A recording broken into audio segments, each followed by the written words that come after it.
اسی طرح اگر کھانسی ہے یا بریدنگ ڈیفیکلٹی ہے، سانس نہیں صحیح طرح سے آ رہا، تو پھر اس میں 1 T spoon black seed oil اور 1 ٹی اسپون ہنی، کلونجی کا تیل اور شہد، دونوں کو 1 چائے کا چمچہ ملا کر لے لیا جائے صبح اور شام.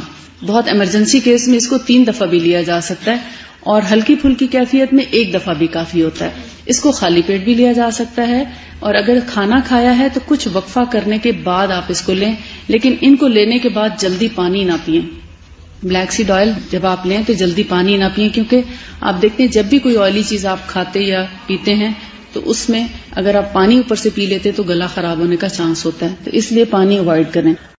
کہتے ہیں بولنے پر گلا بار بار سوکھے اور کھانسی، جن لوگوں کو زیادہ خشک کھانسی کا مسئلہ ہے تو وہ تھوڑا سا بٹر اگر لے لیا کریں، یا دودھ میں تھوڑا سا گھی یا کاوے میں، تو میرا خیال ہے ان کی خشکی جب گلے کی دور ہوگی. بہت سے لوگ کہتے ہیں نا دودھ ہی نہیں پینا چاہیے، کھانسی میں ریشہ ہوتا ہے. یہ چونکہ خشک کھانسی ہے تو خشک کھانسی میں دودھ یا گھی کچھ نہیں کہتا، لیکن اگر کنجیشن والی ہو تو اس میں تھوڑا سا پرابلم کرتا ہے. اس کے علاوہ کنجیشن، جو چھاتی کے اندر بلغم اور ریشہ جمع ہو جاتا ہے، بلغمی کھانسی کے لیے شہد ایک بہت بڑی دوائی ہے. بہت اچھا سرپ ہے.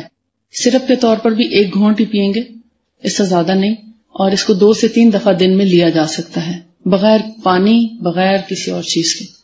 یعنی اس کو ڈائریکٹ کھایا جائے ریشے کے لیے، بلغمی کھانسی کے لیے.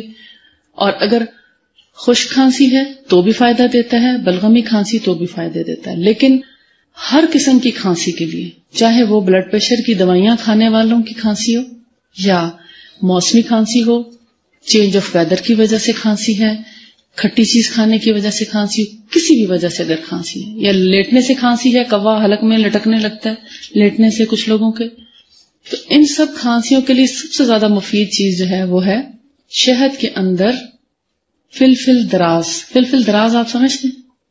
فلفل، فیلام، فیلام آپ نے کئی دفعہ پنسار کی دکان پہ لکھا ہوا دیکھا ہوگا. ایک طرح کی کالی مرچ ہوتی ہے. یہ پشاور کے لوگ اکثر اس کو گرم مسالے میں بھی پیس لیتے ہیں.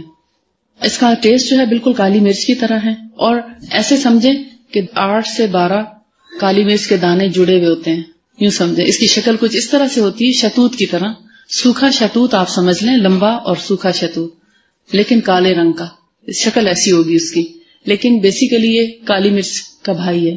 یعنی اگر کالی مرچ کو بہنا آپ کہہ لیں تو اس کی ہی قسم ہے، بالکل ویسی اسمیل آتی ہے جب اس کو گرائنڈ کیا جاتا ہے. اور اگر یہ پیسی بھی ہو تو کوئی اس کا فرق نہیں محسوس کر سکتا کہ یہ کالی مرچ پیسی ہوئی ہے، یہ فلفل دراز ہے. میں آپ کو پہچان کرا رہی ہوں، آپ پریشان ہوں گے کیونکہ آپ کے لیے ہو سکتا ہے نیا نام ہو، بہت کم لوگ اس کے بارے میں جانتے ہوں گے. لہذا فلفل دراز کو اگر گرائنڈ کر لیا جائے، 1 ٹیبل سپون اگر فلفل دراز کا پاؤڈر ہے تو 3 ٹیبل سپون ہنی لے لیں. ان کو آپس میں اگر مکس کریں گے تو ایک معجون سی بن جائے گی. اس معجون کو آپ بنا کے سردیوں کے لیے بطور تحفہ میری طرف سے رکھ لیں اپنے گھروں میں. اور اگر کوئی بھی کھانسی کا مریض ہو، چھوٹی سی ڈبی میں اگر اپنے پاس آپ اپنے ہینڈ بیگ میں بھی رکھ لیں تو یہ آپ کے صدقے کا کام کرتی رہے گی کہ جب بھی کسی کو کھانسی ہو آپ اس کو تھوڑا سا چٹا دیں. اور اس کی مقدار تقریباً آدھی ٹی اسپون کافی ہوتی ہے، ½ ٹی اسپون، آدھا چائے کا چمچ. اور اس کے ساتھ پانی، چائے کچھ بھی نہیں لینا اس کو، بلکہ منہ اور گلے میں لگا چھوڑیں. یہ اتنا زیادہ کڑوا نہیں لگے گا آپ کو، بس صرف ٹیسٹ ڈیولپ ہونے کی بات ہے. 1-2 دفعہ آپ کو تھوڑا سا لگے گا جیسے تھوڑی سی اسٹرانگ ٹیسٹ کی ہے، مگر اس کو لینے کا سب سے بہترین ٹائم کھانسی کے وقت اور سوتے وقت. بے شک کھانسی نہ بھی ہو تو سوتے وقت اس کو منہ میں لے کر تھوڑا سا اس کو گلے میں منہ میں مسل کے اور سو جائیں. رات بھر کھانسی نہیں ہوگی. بعض لوگوں کو رات کو اسپیشلی کھانسی زیادہ ہوتی ہے لیٹنے سے، یا نیند اس کی وجہ سے ڈسٹرب ہوتی ہے، تو 2 وقت بہترین ہے. دن میں جب کھانسی آئے تب لیں. اس کو 3-4 دفعہ بھی لیا جا سکتا ہے دن اور رات میں، اور سوتے وقت ضرور لیں. یہ شہد کے ساتھ ملا کر بہترین دوائی ہے. اس کے علاوہ زخموں پر لگانے کے لیے، جب میں نے آپ کو یہ کہہ دیا نا کہ جب بھی کھانسی آئے، وہ چاہے کھانے سے پہلے آئے یا کھانے کے بعد آئے، سوتے وقت آئے یا سو کر اٹھنے کے بعد آئے، آپ ان اوقات میں لیں گے. صبح دوپہر شام والا فارمولہ اختیار نہیں کریں گے. یہ ایز ریکوائرڈ ہے. اگر کسی کو کبھی کبھی کھانسی آتی ہے تو کبھی کبھی لے گا، اور اگر کسی کو بہت شدید کھانسی ہے تو 2 سے 3 گھنٹے کے بعد بھی لی جا سکتی ہے، یعنی کچھ وقفے کے بعد شدت کے دورے کے وقت. اس کے علاوہ شہد جو ہے وہ را ہونا چاہیے، ریئل نیچرل درخت پہ لگا ہوا، وہی زیادہ افیکٹو ہے.